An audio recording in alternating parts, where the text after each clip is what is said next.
bonsoir et bienvenue à tout le monde. Je me présente, je suis Gilles Théophile, rédacteur, formateur et photographe indépendant.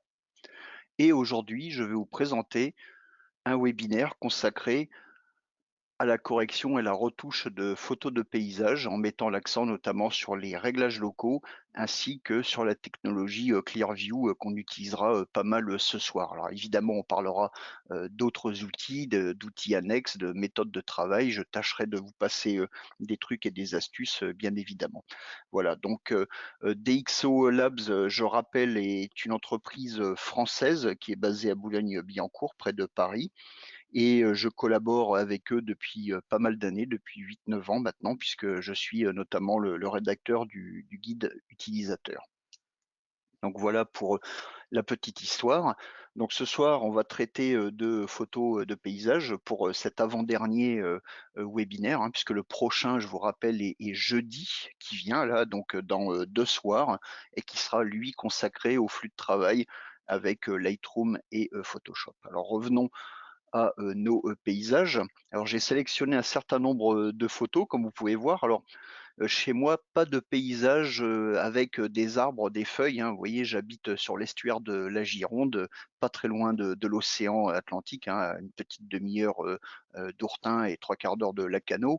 Voilà, donc j'ai plutôt tendance à faire ce genre d'image et j'apprécie plus particulièrement le mauvais temps. Donc la saison actuelle me convient tout à fait bien quand j'ai le temps de sortir faire des photos, bien évidemment. Et en général, dès que le ciel est totalement bleu, je ne sors pas du tout mon appareil.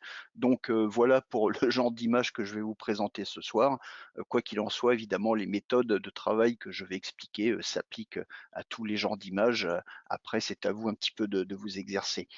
Alors, ce qu'on va voir dans ce webinaire, tout d'abord, je vais vous refaire une présentation succincte de DxO Photolab, ses principes de fonctionnement de base, hein, parce que cela s'adresse toujours aux gens qui participent au webinaire et qui ne connaissent pas ou qui connaissent peu le programme. Donc, je fais toujours un petit récapitulatif, hein. Donc, évidemment, ça ne s'adresse pas aux personnes qui connaissent bien le logiciel et qui sont là ce soir. Donc, vous m'excuserez si je consacre quelques minutes à ça. Alors, le programme du webinaire ce soir, on va d'abord parler de quelques autoréglages très rapidement et on va voir ce qu'on peut faire avec les réglages de base sur ce genre d'image. Mais vous allez voir qu'on va vite passer dans les réglages locaux, c'est-à-dire les outils de correction locale. Donc pour ce genre de photo, par exemple, on va renforcer le côté menaçant du ciel. On va travailler sur l'effet de structure de la partie sol. On va redresser l'horizon, évidemment. On va nettoyer un petit peu l'image et on va essayer d'obtenir une image qui soit un peu plus dramatique que celle-ci. Ensuite, on passera à un deuxième exemple où là, on traitera plutôt une image pour ses couleurs. Je vais vous montrer tout de suite la photo. En bas, comme ceci, on va traiter cette image. Ici, vous voyez la vignette à gauche, donc on va voir comment agir sur le bleu et sur le vert. On va utiliser différentes méthodes, les réglages locaux bien sûr, et puis entrera en action également la color wheel que vous commencez à bien connaître. Et puis on verra un autre exemple encore d'une image prise sous la pluie. On verra comment faire ressortir justement l'averse. Vous verrez que pour ça, Clearview a un effet spectaculaire. Et puis donc on traitera une image à fort contraste, d'abord avec une méthode HDR mono image, puis en exploitant les réglages locaux. Ensuite, on verra comment traiter une image aérienne dans la brume. On verra également comment traiter une image de lever ou de coucher de soleil pour retravailler un petit peu les couleurs. Et puis, si on a le temps, on s'occupera d'une image qui a été prise au moment de la tombée de la nuit pour voir ce qu'on peut obtenir comme résultat. Alors, vous verrez beaucoup d'images faites au drone, hein, dans la session de ce soir, hein, puisque je travaille de plus en plus avec ce merveilleux outil, hein, qui fait vraiment découvrir tellement de choses magnifiques vues d'en haut. Drone d'ailleurs qui a fini dans l'estuaire pas plus tard que ce matin. Ceci étant dit, donc revenons maintenant à DxO Photolab 3, donc qui est un logiciel de traitement d'images, donc de traitement et de développement de fichiers RAW et qui permet également de traiter bien évidemment, des TIFF, des JPEG et évidemment, quasiment, tous les formats RAW, du marché, hormis, Fuji, donc les capteurs X-Trans n'est pas pris en charge par Photolab, pardon. Donc le traitement des images. Vous savez que lorsque vous ouvrez une image, un fichier RAW dans DxO Photolab, celui-ci applique d'abord ce qu'on appelle un autoréglage standard. Alors ça, c'est un petit rappel pour les nouveaux ou ceux qui ne connaissent pas le programme. Donc cet autoréglage standard, lui, va tout simplement corriger la tonalité, c'est-à-dire la luminosité, le contraste. Il va également corriger, réduire le bruit et il va également appliquer un module optique DxO qui est chargé de corriger les défauts optiques de votre couple boîtier-objectif, hein. Ça marche toujours par couple, donc toujours un boîtier d'une marque et un objectif de la même marque ou même d'une autre marque, évidemment. Et ça pour corriger le vignettage, la distorsion et également optimiser le piqué des photos, donc pour l'homogénéiser partout dans l'image, hein. Ça, c'est important en photo de paysage et également évidemment corriger l'aberration chromatique. Alors a priori oui, parce que je vois dans les commentaires que, il y a des gens qui ont pas de son. Alors je suis désolé pour ceux qui ont des difficultés, à voir ou à entendre, ce que je raconte, hein. Je rappelle que le webinaire de ce soir est enregistré et sera disponible très prochainement sur la chaîne YouTube de XO. Donc au cas où vous auriez des difficultés, vous ne pourriez pas, assister à la totalité. Donc, parenthèse fermée, on revient au traitement de nos photos de paysage. Alors dans ce premier exemple, il y a pas mal de travail à faire dans cette photo.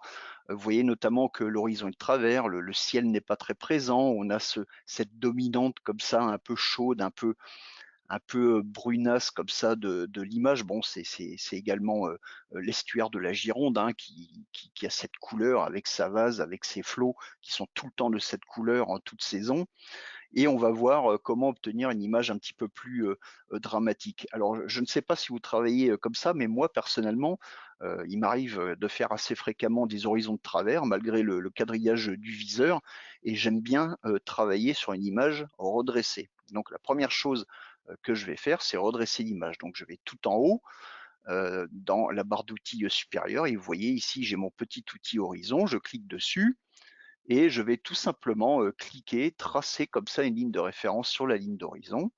Voilà, donc là je redresse ma photo et lorsque c'est terminé, je clique sur appliquer et voilà donc fini, l'horizon est redressé. Facile, donc ça fonctionne toujours très très bien, il n'y a aucun problème. Évidemment, si vous n'avez pas de référence horizontale dans l'image, vous pouvez utiliser des références verticales.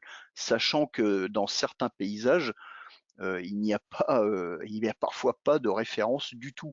Par exemple, vous ne voyez pas la ligne d'horizon, il y a de la montagne à la place, donc là, dans ce cas-là, il faudra, ajuster, la position, de la photo de la manière la plus naturelle et logique, possible, hein, que ça ne choque pas, à la, visualisation.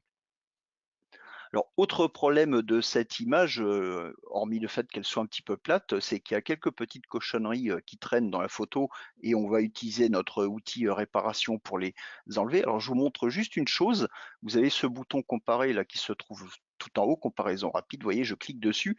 Ça, c'est l'image de départ, telle qu'elle est sortie de mon boîtier, bon à part l'horizon de travers qui n'est pas, reproduit ici et donc ça, c'est l'image traitée par DxO donc à l'ouverture. Donc on voit que l'image est beaucoup plus claire et qu'elle rend pas forcément comme j'aurais souhaité, hein. Donc on va voir après, tout de suite après avec le smart lighting et la tonalité sélective, déjà ce qu'on peut faire dans un premier temps. Alors moi ce que je veux d'abord c'est nettoyer mon image, donc je vais tout en haut, je clique sur le bouton de l'outil réparation comme ceci et je vais, zoomer dans la photo. Alors je sais à quel endroit il faut aller pour nettoyer, donc je déplace un petit peu, mon pavé. Vous voyez ici, j'ai un bouchon, en plastique, rouge, qui traîne, hein. Malheureusement, on en voit, partout, donc je suis bien en mode, réparer.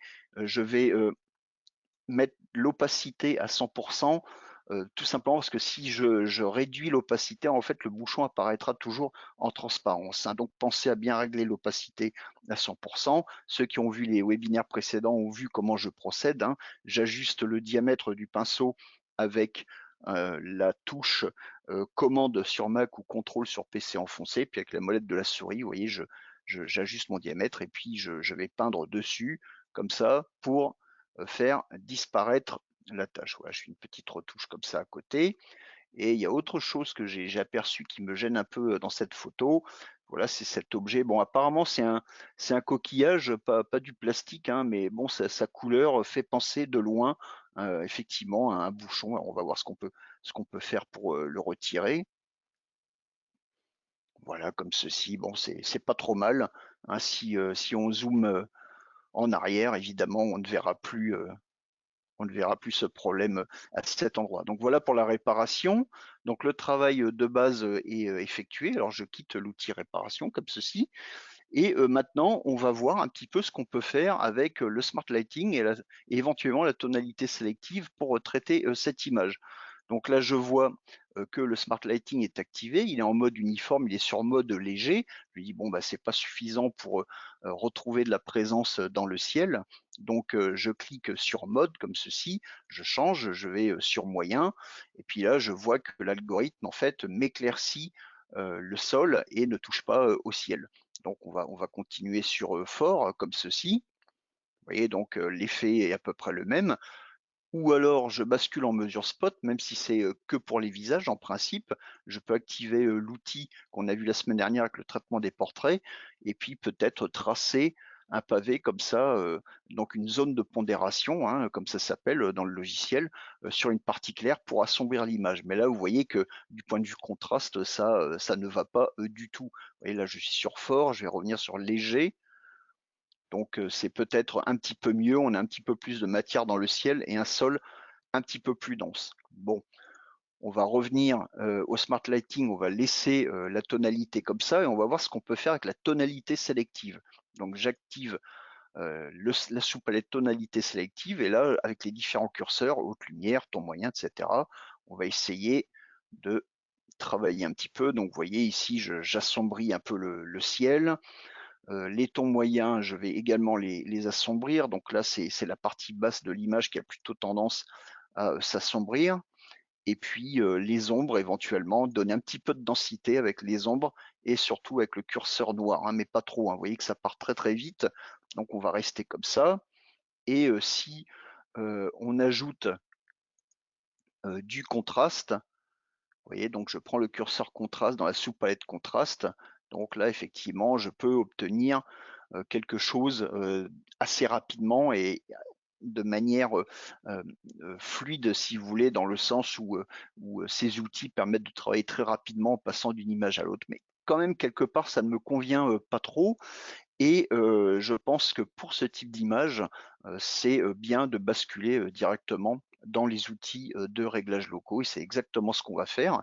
Donc je vais tout simplement réinitialiser mes corrections. Donc je vais en haut à droite, je clique sur réinitialiser comme ceci. Donc une boîte de dialogue me demande, enfin me dit que cette opération ne peut pas être annulée.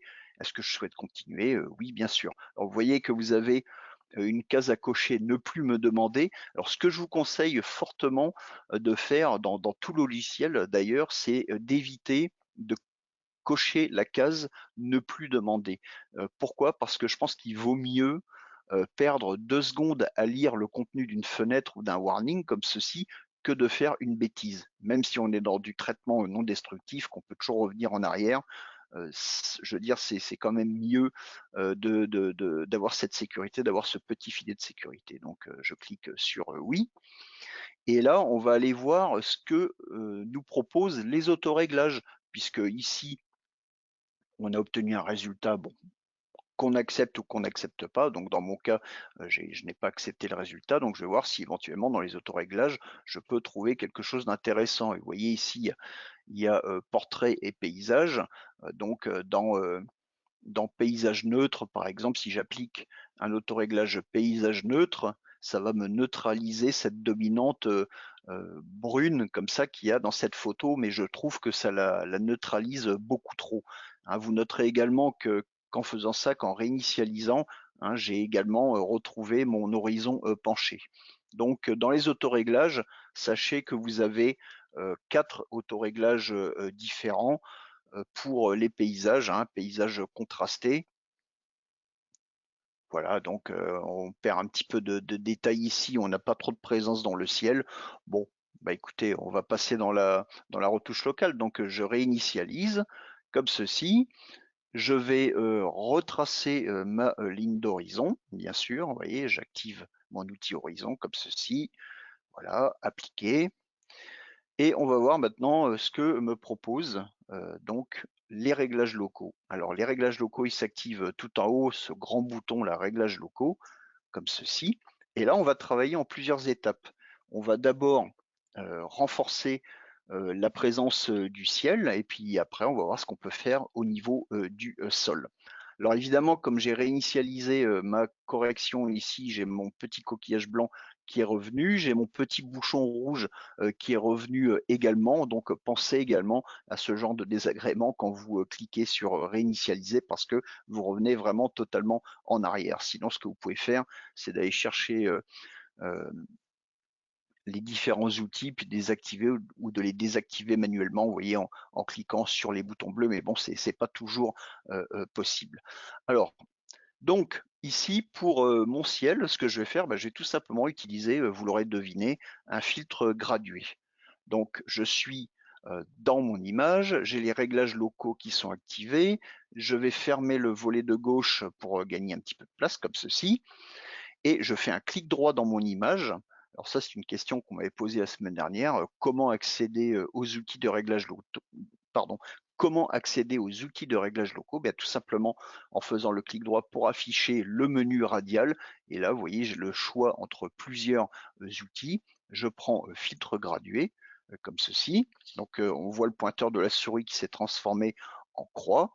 Je pars du haut de l'image et je vais tout simplement tracer comme ceci vers le bas jusqu'à ce que la ligne en pointillé avec la petite pastille blanche atteigne ma ligne d'horizon. Comme ça, je suis sûr de bien couvrir le ciel. Et là, on voit que le masque cyan qui s'affiche indique vraiment à quel endroit on va appliquer les corrections et leur progressivité, c'est-à-dire comme un filtre gradué qu'on place devant un objectif. Vous voyez donc la densité est élevée en haut et se dégrade petit à petit vers le bas jusqu'à une transparence complète ici. Et donc à partir de là, on va pouvoir utiliser l'égaliseur qui se trouve ici pour corriger uniquement le ciel de l'image. Donc, je vais essayer avec le curseur exposition. Je travaille toujours de la même manière. Je commence toujours avec exposition. Donc, si je vais vers le bas, donc vous voyez, dès que vous saisissez un curseur, l'égaliseur et le masque disparaissent temporairement le temps d'effectuer la correction. Comme ça, vous voyez ce que vous faites. Vous voyez, je vais descendre ici, allez, on va descendre à moins 1 diaph pour commencer. Et donc, vous voyez que là, j'agis vraiment que sur le ciel. Le reste de l'image n'est absolument pas affecté.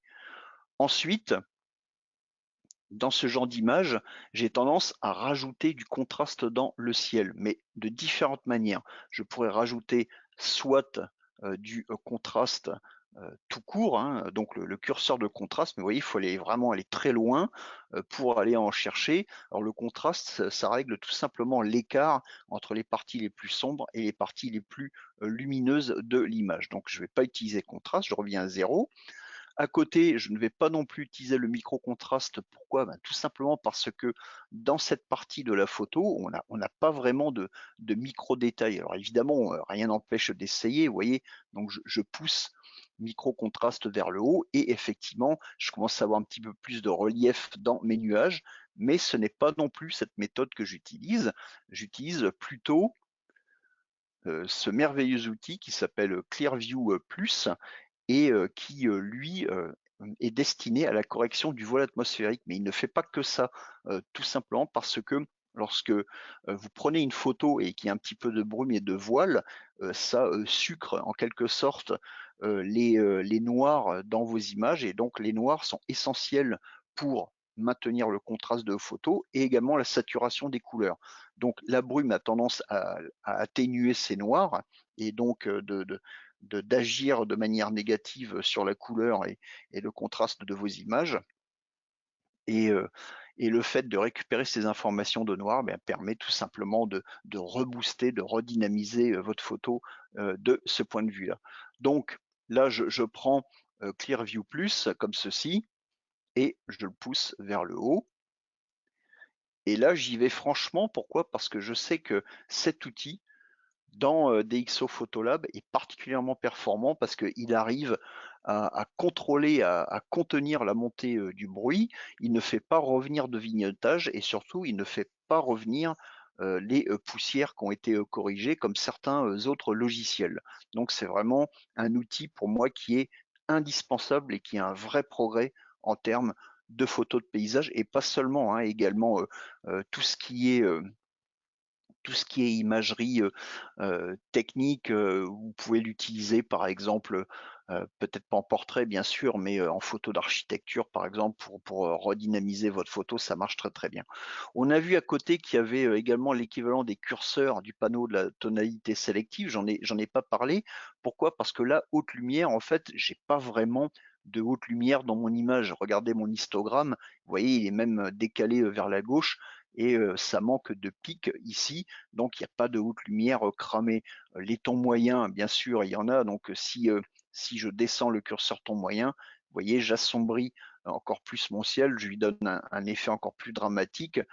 Bon, les ombres, on peut toujours essayer. Alors vers le haut, évidemment, je vais éclaircir les ombres. Vers le bas, je vais obtenir à peu près le même effet que les tons moyens, donc ce ne sera pas nécessaire. Donc pour réinitialiser le réglage d'un curseur comme ça, vous faites double clic, hein, dessus tout simplement. Et puis les noirs ici, j'en ai pas vraiment, si un petit peu, mais je les ai déjà restaurés avec Clearview. Donc on va un petit peu amplifier la correction. Donc voilà pour mon ciel. Au niveau outils de couleur, bah, j'ai pas grand-chose à faire parce que mon ciel est bien neutre finalement. Clearview n'a pas introduit de dominante colorée à cause du bruit, donc c'est parfait. Et au niveau netteté et flou, je n'ai rien à faire non plus. Petite astuce, hein, pour masquer l'égaliseur volontairement, vous appuyez sur la touche E, vous voyez, donc là il disparaît, et pour le faire revenir, tac, on rappuie sur la touche E et il s'affiche de nouveau. Ouais, apparemment, tout est toujours bon. Je vois que certains d'entre vous, non, c'est pas le cas, mais vous êtes très peu, en fait. On me dit: «Excellent, parfait» et cetera, quoi. Donc, je suis désolé pour ceux qui ont un petit peu de mal à suivre, hein, je pense que c'est lié à votre connexion internet de votre côté. Donc je vous rappelle encore une fois que le webinaire sera disponible, dans quelques jours, pour, consultation, libre sur la chaîne YouTube de DxO. Donc, clap, on retourne à notre tutoriel. Donc me voilà de nouveau dans mon image. Cette fois, j'aimerais un petit peu euh, donner de la structure à la partie basse de mon image. Alors, je vais toujours rester dans les réglages locaux et pour ça, j'ai plusieurs possibilités.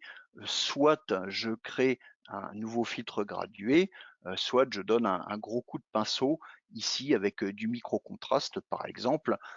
Ou alors on peut faire vraiment de façon plus fine. On peut éventuellement essayer les points de contrôle, mais les points de contrôle, je vais plutôt les utiliser pour travailler sur la couleur, parce que ici, vous voyez, il y a beaucoup de variations quand même de teintes, d'éléments, d'objets, de contrastes. Et je pense que les points de contrôle sont moins adaptés, peut-être même si on arrive à les chaîner, hein, sont moins adaptés, à moins de travailler vraiment zone par zone, mais à ce moment-là, on en aurait pour une demi-heure. Donc, je préfère aller au plus pressé. On va essayer avec un autre filtre gradué, tout simplement, et on va voir que les principes sont les mêmes, hein. Alors pour ça, je vais en bas, sous l'image, je clique sur Nouveau masque, et là, je suis toujours en mode filtre gradué, hein. Je peux le vérifier en faisant clic droit et en affichant mon menu radial, vous voyez. Donc, je retourne dans ma photo et cette fois, je trace à partir du bas, comme ceci. Je monte jusqu'à la ligne d'horizon. Évidemment, je peux saisir mon masque comme ceci, vous voyez, pour vraiment bien couvrir toute la partie basse de l'image. Là, je descends un petit peu. Vous voyez, je peux faire des rotations, hein. Je peux vraiment me placer avec une grande précision. Voilà. Donc ça devrait aller. Et là, ce que je vais faire, bah, je vais tout simplement, pareil, je vais légèrement assombrir, l'image et renforcer les contrastes et je vais peut-être désaturer un peu.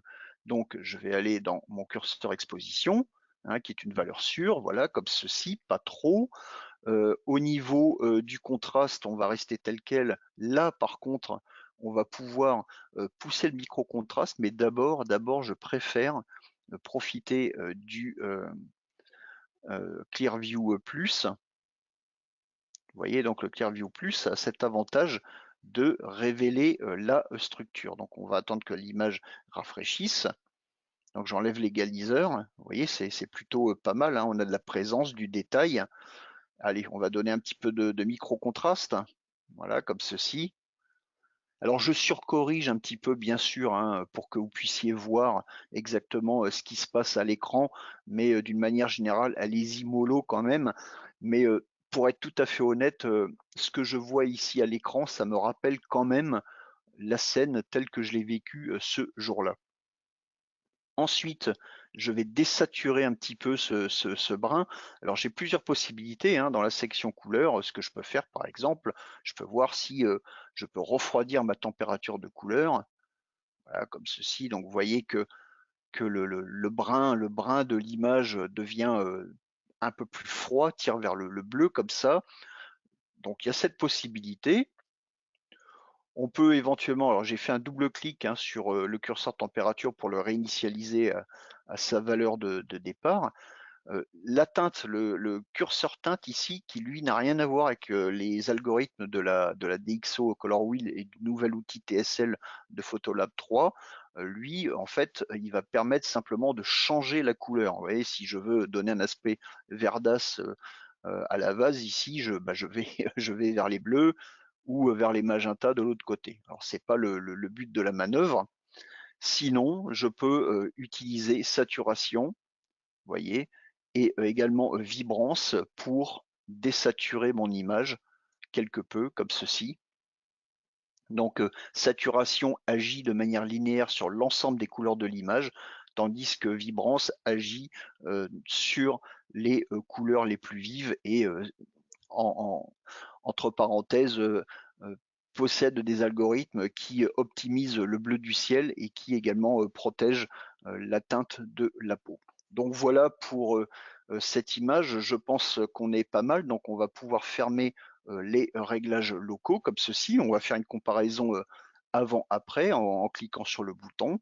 Voilà, donc ça c'était l'image de départ en sortie de boîtier et l'image après correction. Bon après, c'est une question de goût, on aime ou on n'aime pas, hein. Je sais que des gens préfèrent des images moins contrastées, mais la mode quand même, actuellement, c'est quand même des images assez péchues et la démonstration, c'est surtout pour vous montrer qu'avec Clearview notamment, associé aux outils de réglage locaux, hein, ce qui est le sujet du webinaire de ce soir, c'est qu'on arrive vraiment à obtenir des résultats, qui ont de la pêche. On y va sur les corrections et pourtant, vous voyez, il n'y a pas de traces de bruit, il n'y a pas de traces de granulation, tout est impeccable, ce qui n'est pas, toujours le cas, avec, des, solutions, concurrentes, même si elles sont équipées de très bons outils. Là, il faut dire que DxO, fait, très fort avec Clearview, Plus, la version plus, hein, et également ces outils de réglage, locaux. Donc voilà pour, cette photo. Et maintenant, je sens que le moral est en baisse par manque de lumière et de soleil. Je vous propose maintenant de basculer, sur une image un petit peu plus colorée. Donc cette photo a été faite avec un appareil photo hybride, hein, avec un Sony A7R III pour ceux que ça intéresse et cette image ici a été faite, avec un drone. Voilà et vous notez ici, des cigognes, dans le nid en haut. Alors, on n'est pas en Alsace, hein, on est dans le Médoc, pas très loin de Pauillac et ce sont les ruines d'une ancienne abbaye qui était sur un promontoire comme ça, apparemment entouré d'eau, puisqu'on pouvait quasiment traverser la pointe du Médoc en bateau en allant de l'estuaire jusqu'à la mer. Donc il est probable qu'il y avait un point de passage payant, etc., etc. Donc voilà pour la petite histoire. Donc ce qu'on va faire ici, on va raviver un petit peu ces couleurs et on va essayer de donner un petit peu plus de pêche à ce mur, au reste de cette abbaye, hein. C'est vraiment tout ce qui reste, hein. Il y avait, je crois plus de 1 500 personnes, je crois, voire même plus, qui vivaient sur ce site, hein. C'est en pleine campagne et pour ceux qui aiment le bon vin, bah, c'est juste à côté de Château, Louden, voilà, et puis de propriétés, comme ça. Donc revenons à la photo. Là, j'aimerais, travailler sur le bleu du ciel, le renforcer un peu et également peut-être, reprendre le vert ici de la végétation et travailler sur ce mur. Alors donc là encore et ben, je dispose tout simplement, de plusieurs possibilités. Je vous ai parlé auparavant, de, la, vibrance, hein, donc dans la section accentuation des couleurs, de la palette outils essentiels qu'on trouve également dans la palette, couleurs comme ceci. Vous voyez, si je prends Vibrance, qui a des algorithmes donc optimisés pour le bleu du ciel, vous voyez, je pousse à droite, donc effectivement mon bleu du ciel se ravive. Par contre, ça ravive également la végétation ici, ce qui est pas, forcément, ce que je recherche. Voilà, en tout cas pas de façon globale. Alors je remets à zéro en faisant un double clic, j'essaye avec saturation et là c'est pareil, c'est un peu plus subtil, un petit peu plus subtil, mais pareil, j'arrive, un effet qui me satisfait pas entièrement. Donc une fois de plus, je vais faire appel, à la, retouche locale, aux réglages locaux. Donc, je clique en haut sur, le bouton bleu comme ceci et cette fois je vais, travailler avec les points de contrôle. Donc je fais, clic droit pour afficher, le menu radial. Je clique sur le pictogramme de point de contrôle. Ensuite, eh ben, je vais tout simplement, cliquer, sur une zone bleue, de l'image comme ceci. Donc vous voyez, j'ai ma pastille qui représente le masque en fait qui correspond au point de contrôle avec, le cercle, le rayon, on règle le rayon d'efficacité ici. Alors on peut englober, toute l'image, hein, mais on a également la possibilité, éventuellement de placer un point de contrôle, secondaire. Ici, vous voyez, donc je clique tout simplement à côté. J'ajuste également, le rayon, hein, je peux déplacer, tout ça, bien évidemment. Alors là, je déborde sur le vert, mais ça n'a aucune importance, hein, comme, vous allez voir pour ceux qui connaissent pas, les points de contrôle et là, même chose à gauche comme ça, là, je suis sûr d'avoir, à peu près, bien englobé, le ciel. Donc j'ai juste débordé un petit peu, voilà, sur la pierre comme ceci et là, je vais retravailler le bleu de mon ciel. Alors pour faire ça, première chose, je vais, dans, lumière comme ceci et je dispose évidemment de mon curseur exposition. Donc je réduis un peu, l'exposition comme ceci pour rendre le ciel un petit peu plus dense, pas beaucoup, hein, vous voyez, de manière, très, très subtile. C'est un petit peu, le même principe que la sous-exposition avec la pellicule. Quand on voulait avoir des bleus, de ciel, bien péchus comme ça, on avait tendance à sous-exposer, mais c'est un petit peu ce que je fais, ici. C'est tout simplement une technique, qui remonte, à l'argentique. Donc ensuite, je passe dans la section, couleurs. Alors si je veux changer la teinte du ciel, évidemment, j'utilise le curseur teinte, vous voyez? Donc là, je vais vers les verts et puis vers le haut, vers les magentas, donc c'est pas du tout, ce que je recherche. Heu, je vais prendre par contre, mon, curseur, vibrance local, hein, et puis vous voyez, je vais booster mon, bleu du ciel. Vous voyez que ça se répartit, bien partout et que ça n'agit, absolument pas, sur le vert de l'herbe, hein, puisque en fait les points de contrôle agissent uniquement, sur les pixels survolés. Donc vous voyez ici la pastille qui est active, au milieu, il y a un petit cercle. En fait, ce qui est pris en compte, ce sont les pixels qui se trouvent à l'intérieur. Donc on prend en compte la couleur, la luminosité et le contraste et même chose pour les points de contrôle, secondaires, donc qui sont chaînés, de cette manière. Vous voyez? Donc si je clique sur celui-ci, vous voyez, on voit qu'on n'a pas de pastille bleue parce que ces 2 points de contrôle, en fait, font partie, sont les «esclaves», en fait, entre guillemets, du point de contrôle, principal. Alors, pour voir comment agissent les points de contrôle, vous avez quelque chose qui est très sympa. Vous allez en bas dans la barre d'outils, il y a un raccourci clavier, mais je l'ai oublié, il me revient pas en mémoire.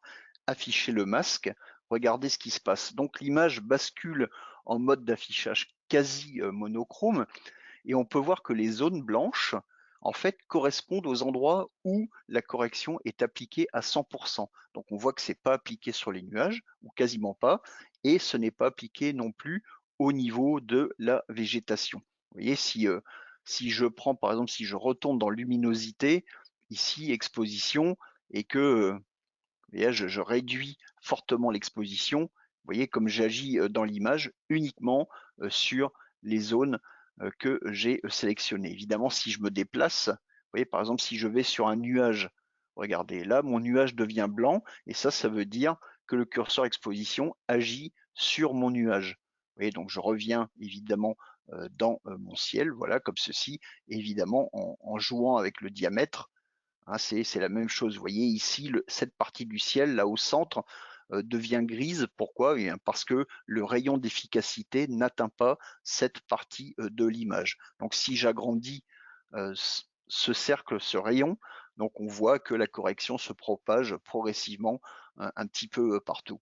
Donc voilà pour le principe de fonctionnement des points de contrôle avec l'affichage des masques et évidemment, on peut mettre comme ça des points de contrôle un petit peu partout, les chaîner ou alors travailler portion d'image par portion d'image. Donc voilà pour cette partie de l'image. Maintenant, j'aimerais traiter un petit peu le vert ici en bas. Donc je vais tout simplement créer un nouveau masque. Hein, et je vais placer un point de contrôle ici, comme ceci. Donc je vais englober exprès le mur et puis le ciel.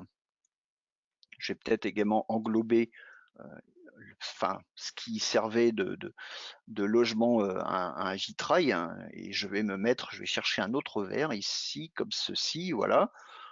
Et là, je vais voir ce que je peux faire avec le verre de l'herbe. Donc voilà, je réduis un petit peu l'exposition pour le densifier. Comme il y a du détail fin, j'ai peut-être poussé un petit peu le micro-contraste pour ajouter, vous voyez, un effet, un bel effet de structure, de relief. Et puis dans la partie couleur, eh ben, on va jouer sur la vibrance pour donner un petit peu plus de pêche.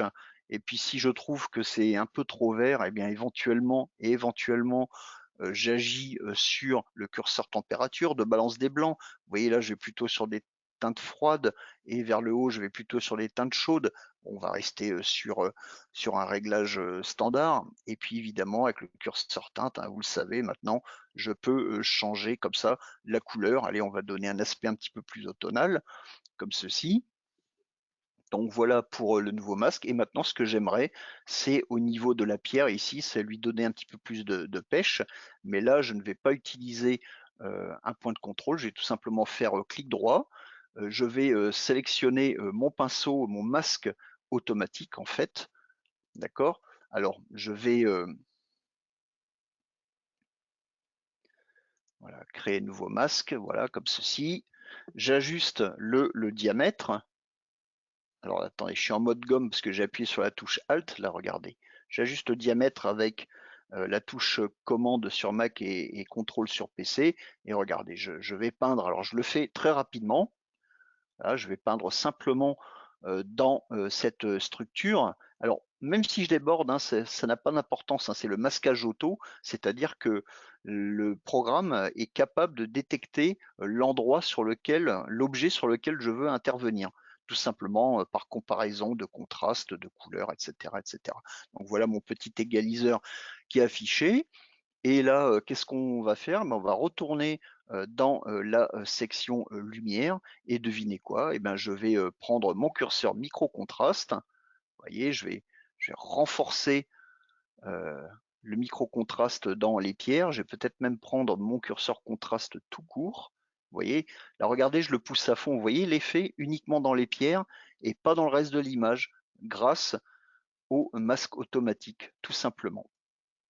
Est-ce que Clearview m'apporterait quelque chose? Bah, bien sûr, hein, regardez. Vous voyez? Donc là, j'agis vraiment. Clearview, en fait, on dérive de son utilisation de départ, hein, mais on peut s'en servir vraiment pour beaucoup de choses, notamment pour les effets de structure. Alors évidemment, après, je pourrais travailler sur la couleur, par exemple, et avec vibrance et saturation, enlever cette dominante de couleur et retrouver un aspect gris de la pierre, peut-être plus proche de la réalité. Et puis, évidemment, dans la section, détail, je peux pousser la netteté également et vous avez à côté un curseur flou. Donc, voilà pour, ce type, d'image. Vous voyez, si je fais fermer, voilà, comme ceci et je compare, ouais, à l'image avant et l'image après. Vous voyez, ça fait quand même une sacrée, différence. Après, évidemment, c'est une question, de goût. Apparemment, tout est bon. Alors écoutez, on va continuer de travailler, toujours sur cette photo, en fait et là, je vais, réinitialiser les réglages locaux, pour, faire un donc je vais supprimer tous les réglages locaux comme ceci, tout simplement pour, voir, donc une autre alternative pour traiter, les couleurs, hein. C'est en fait, c'est un rappel par rapport, aux sessions, précédentes, hein. Vous vous rappelez que dorénavant, dans, la palette, couleurs, vous avez, quelque chose qui s'appelle, TSL, donc teinte, saturation, luminance, avec un nouvel outil, donc la fameuse, désormais fameuse DxO Color Wheel. Voilà, je veux retravailler mon ciel et ben, c'est très simple, j'active mon canal bleu. Donc dans la roue intérieure, c'est la couleur source avec la plage de couleur bleue sélectionnée. Je peux ajuster avec les poignets, hein. Rappelez-vous, les poignées intérieures ici permettent d'ajuster en fait la plage de teinte, hein. Vous voyez, vers le haut, je me déplace plus vers le vert et puis vers le bas, ici, vers le magenta. Les poignets se trouvent ici côté extérieur de la roue intérieure permettent d'agir sur la transition, hein. Donc vous voyez que cette partie, la transition est vraiment très progressive et si je reviens vers le centre, comme vous voyez, ça devient de plus en plus abrupt. Donc c'est un très bon moyen de contrôler les couleurs. Alors je vais simplement réinitialiser en cliquant sur la flèche ici. Et avant de faire quoi que ce soit, je prends mon curseur saturation et je le déplace vers la droite. Donc vous voyez, j'agis sur mon ciel effectivement, mais j'obtiens un bleu assez électrique, assez particulier. Alors vers la gauche, je désature. Donc ce que je vais faire d'abord, je règle ma saturation, puis je prends la poignée de la roue extérieure et je vais chercher le bleu que je souhaite. Donc ici, je vais plutôt vers les cyan, beauf. Dans l'autre sens, je vais plutôt sur un vrai bleu, mais pas trop, c'est subtil, parce que sinon je tape vite dans le magenta, à moins de réduire la transition ou même carrément la plage, hein, comme ça en agissant sur les poignées extérieures. Vous voyez, donc ici, on réduit le risque en fait d'aller chercher trop de magenta dans la color wheel. Donc voilà pour le bleu. Évidemment, je réduis toujours la luminance de mon bleu, toujours, toujours, toujours, pour travailler sur le ciel, comme ceci. Et après, ben, pour le vert, même chose, on va essayer de donner une couleur un petit peu plus automnale euh, au vert ici. Donc je sélectionne le canal vert, donc on voit une large plage verte qui est affichée. Même chose, je pousse la saturation pour voir un petit peu où est-ce que je vais agir exactement. Là, vous voyez, on voit bien hein, que seule la végétation est affectée par ce que je suis en train de faire. Et puis, je vais prendre tout simplement ma poignée, la roue extérieure. Donc, la roue intérieure, je le rappelle, c'est la couleur source. Et la roue extérieure, c'est la teinte cible. Donc là, je vais un petit peu plus vers la droite. Donc, je vais commencer à taper dans les oranges, les rouges. Alors, évidemment, je pourrais arriver à ça, pourquoi pas. Mais je vais rester un petit peu plus par ici, comme ceci. Et là, je peux peut-être aussi jouer sur la luminosité de mon vert avec le curseur luminance. Donc voilà un autre moyen de travailler de manière sélective sur vos couleurs. Alors, maintenant qu'on était sous le ciel bleu, on va revenir au mauvais temps. Voilà, vous aurez compris que j'aime bien le mauvais temps. Et le chrono tourne, hein, l'horloge tourne aussi. Je vais juste ajuster la fiche. Alors, cette image, elle est en couleur, vraiment en couleur. Et donc, il pleuvait tellement. Je me souviens, donc ça a été pris à Lamarque, hein, c'est le bac qui va de Lamarque à Blaye de l'autre côté. et il est arrivé un énorme nuage noir comme ça qui a déversé des litres d'eau et j'étais là avec mon appareil photo évidemment. Je me suis bien fait, rincer, mais l'image par elle-même comme ça, on se dit: «Bon, elle est particulière certes, mais il manque quelque chose, il manque un petit peu de pêche, hein. Alors déjà, voilà l'image de départ et si j'affiche l'image de départ, on voit, sous le nuage, on distingue, l'averse et comment faire pour récupérer, cet effet, d'averse? Et ben, c'est très simple ici, pour faire ça, eh bien, je vais, d'abord jouer, sur les contrastes. Alors donc je vais pousser le contraste de mon image et donc vous voyez que mon nuage, s'obscurcit et on commence à voir, l'averse ici, qui tombe.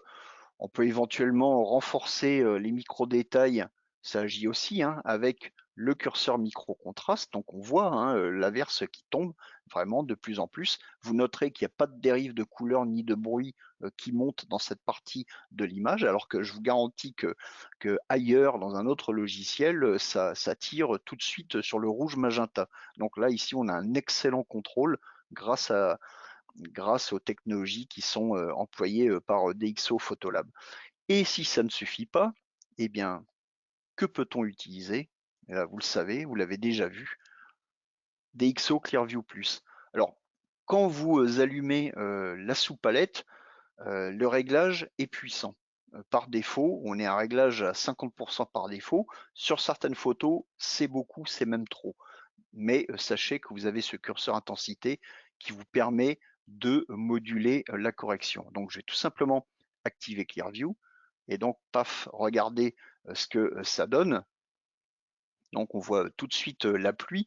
Alors ici effectivement, on commence à voir un peu, du rouge, du bruit, qui monte et ça, on va pouvoir le corriger, aisément évidemment avec la sous-palette de réduction du bruit. Alors pour l'instant, on va rester, comme ça et on va tout simplement, jouer sur l'intensité, heu, de, Clearview. Vous voyez, je descends de 50 à, 30.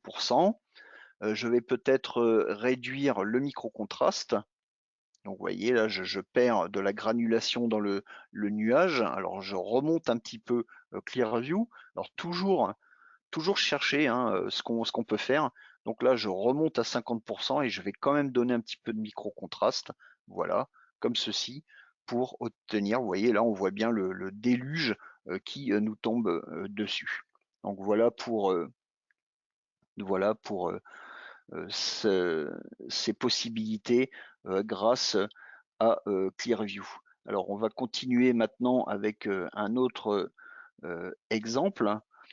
Heu, on va chercher, une image, cette fois encore quelque chose de totalement, différent. Voilà, donc regardez cette photo qui a été prise, juste derrière, les installations de Lafitte Rothschild, Mouton Rothschild, hein. Je pense que pour certains d'entre vous, ce sont des noms, qui, sonnent agréablement, à vos oreilles.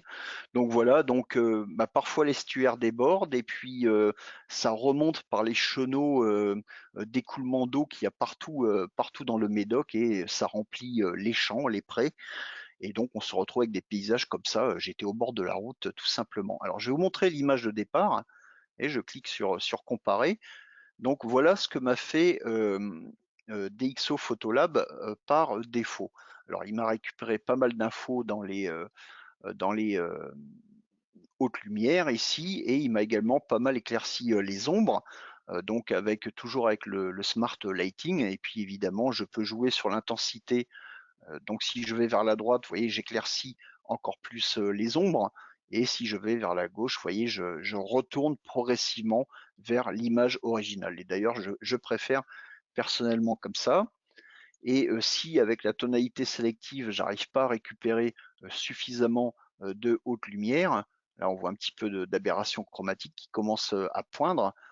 Vous voyez? Donc je peux, éventuellement aller, chercher, ça, dans, les réglages locaux, bien entendu, appliquer un point de contrôle par exemple, on va le faire rapidement, on a le temps. Donc nouveau masque, clic droit, heu, point de contrôle. On clique ici, voilà, on peut englober également les reflets, dans l'eau Et là, dans ma section lumière, donc je réduis un peu mon exposition comme ceci. Alors, ne vous inquiétez pas si vous voyez de l'aberration chromatique ou du rose comme ça dans les branches. En fait, tout est lié également à la résolution de l'écran. Là, en plus, je suis même pas à ma résolution native. La résolution est réduite pour la transmission du webinaire. Mais en général, ça, je ne le vois pas, hein. Donc, ne pensez pas que c'est un défaut du logiciel. C'est tout simplement lié à la résolution d'affichage pour la transmission. Et évidemment, là, je vais aller chercher mon curseur haute lumière. Vous voyez, je vais rattraper, voilà, je vais récupérer des infos dans les nuages. Alors évidemment, le disque solaire, lui, on ne peut pas faire grand-chose, mais en tout cas, c'est déjà pas mal.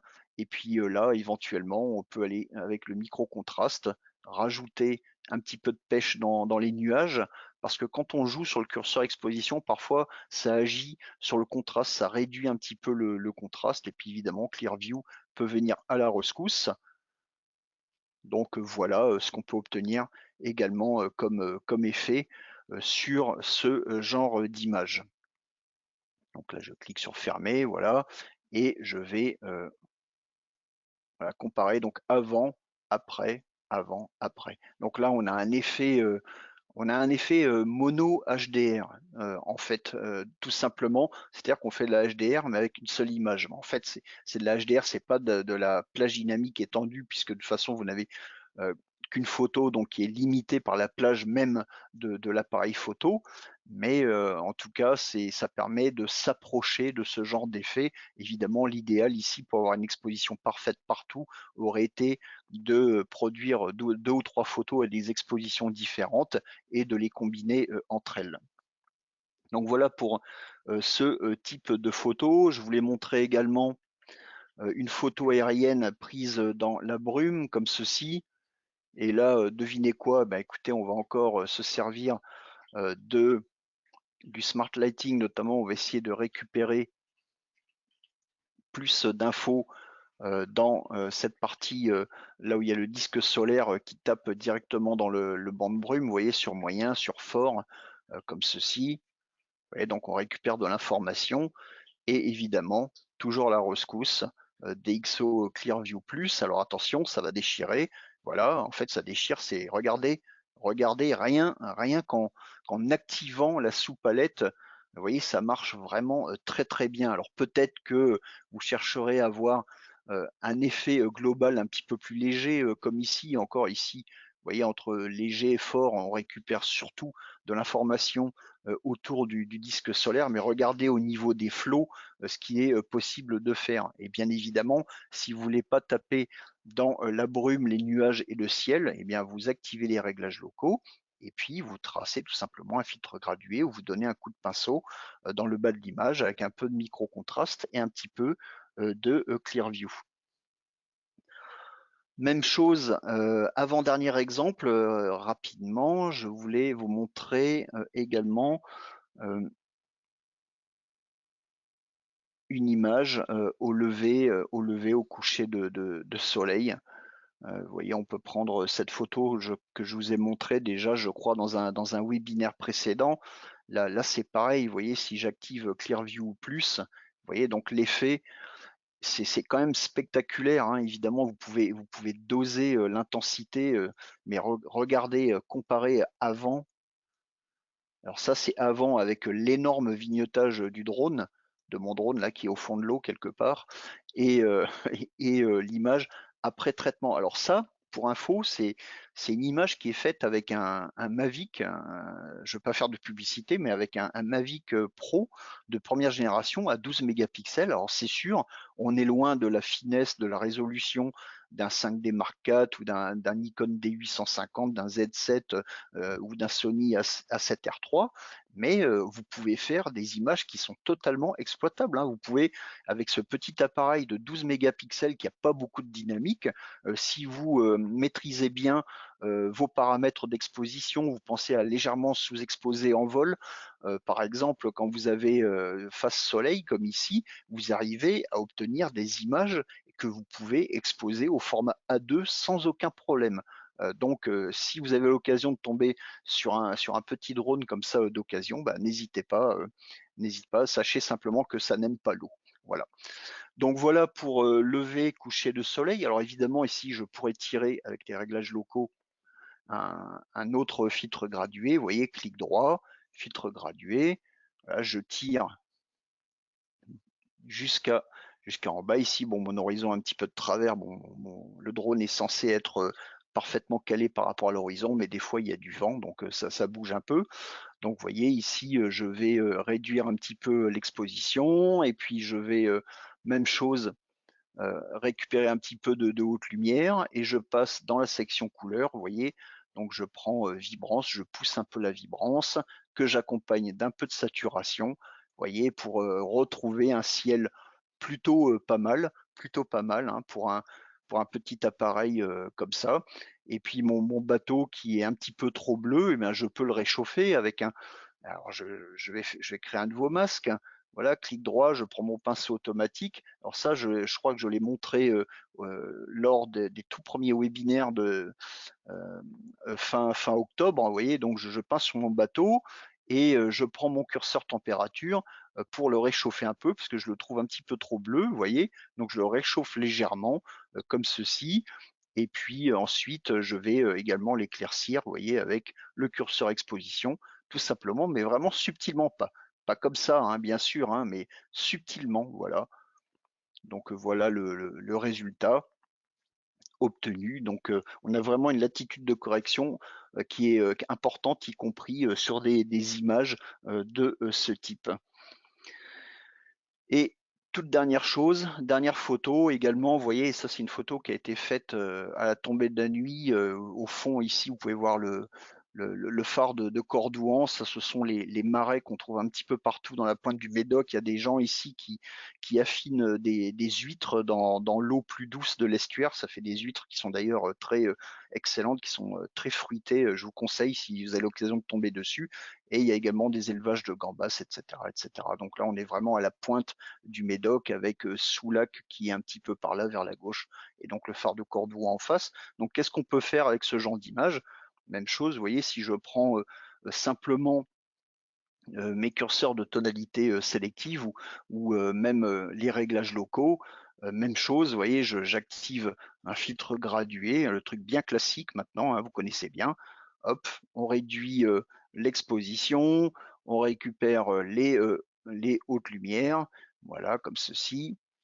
Donc on réduit la luminosité des hautes lumières, on va peut-être pousser un petit peu la vibrance et la saturation, pas trop, parce que là on voit que c'est un peu gris, on est un petit peu en limite d'exploitation.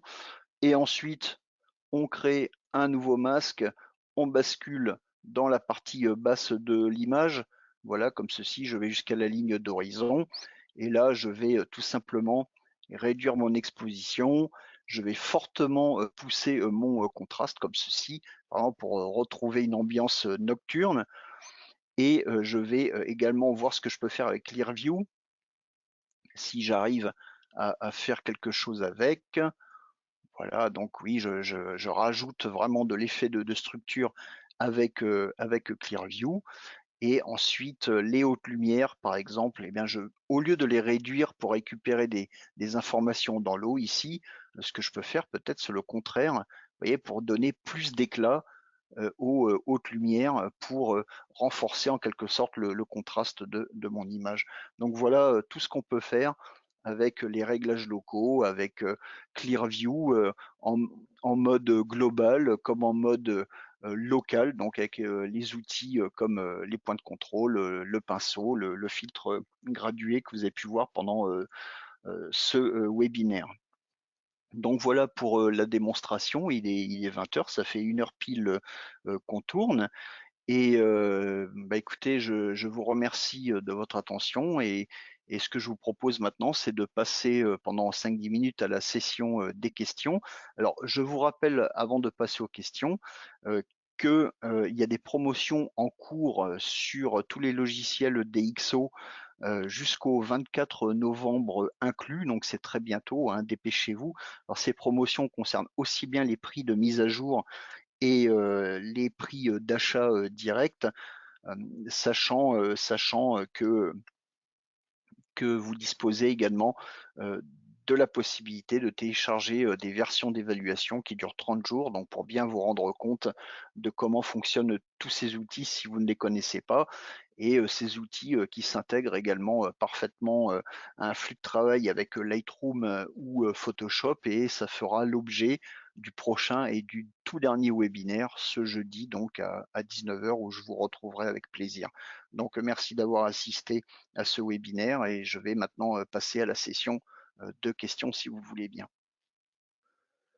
Alors une question, ne vaut-il pas mieux utiliser tout d'abord, Clearview puis ajuster, le micro-contraste? C'est difficile de répondre à cette question parce que là, on est en traitement paramétrique en fait, ça a pas vraiment d'impact. Maintenant visuellement, je pense que ça dépend des cas. Je pense qu'il faut aussi tenir compte, de la manière, dont le bruit, dont la netteté, sont impactés. Je dirais, j'ai pas vraiment de réponse précise, il faut faire des essais et trouver la méthode qui vous convient, le mieux. Donc moi j'ai un ordre de travail en général, hein, donc une fois que c'est ouvert dans Photolab et que, l'autoréglage, par défaut est appliqué, que le module optique, DxO est appliqué, je vais, travailler un petit peu ma balance des blancs si nécessaire et puis, ensuite je vais passer la tonalité et après effectivement, je vais jongler avec, le contraste, l'accentuation des couleurs et j'aurais plutôt tendance à utiliser, Clearview, à la fin, pour le moduler vraiment par rapport à une image, quasiment finalisée. Donc je dirais tout faire avant, Clearview. Voilà, c'est comme ça que je je travaille. Alors, je viens de revenir du travail, ben, moi j'y suis toujours figurez-vous et comment, puis-je revoir le cours? Alors donc, évidemment les webinaires sont disponibles, sur la chaîne YouTube de DxO, donc sur le site de DxO, vous allez, sur la DxO Academy et là vous avez les liens, vers les vidéos. Donc les précédents webinaires ont été publiés, celui-ci le sera, également.